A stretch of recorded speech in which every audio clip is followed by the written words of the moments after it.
telah memiliki kekuatan hukum tetap atau inkrah. Kejaksaan Negeri Oku Selatan memusnahkan sejumlah barang bukti hasil tindak pidana.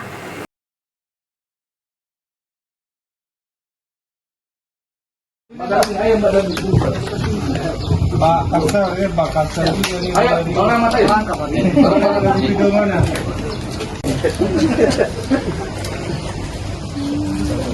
Ya, lanjut Bu, apa Bu? Ya.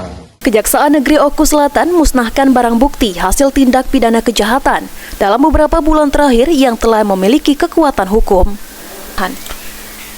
Pemusnahan barang bukti tindak kejahatan ini merupakan bagian dari upaya penegakan hukum dan transparansi dalam penanganan perkara pidana yang telah berkekuatan hukum tetap atau inkrah. Adapun barang bukti yang dimusnahkan terdiri dari berbagai jenis, seperti narkotika, senjata tajam, senjata rakitan, dan barang bukti hasil kejahatan lainnya. Pemusnahan ini juga merupakan bentuk komitmen Kejaksaan Negeri Oku Selatan dalam penegakan hukum di Kabupaten Oku Selatan dan mendukung pelaksanaan sistem peradilan pidana yang efektif dan menyeluruh.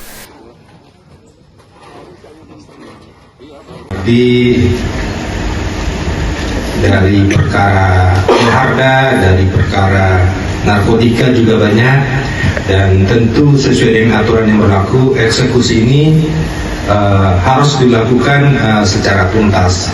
Tuntas artinya apa? Mencakup pidana badan, eksekusi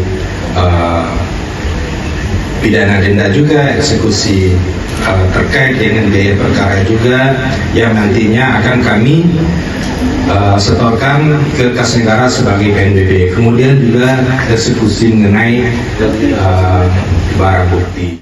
Sri Fitriana, PAL TV.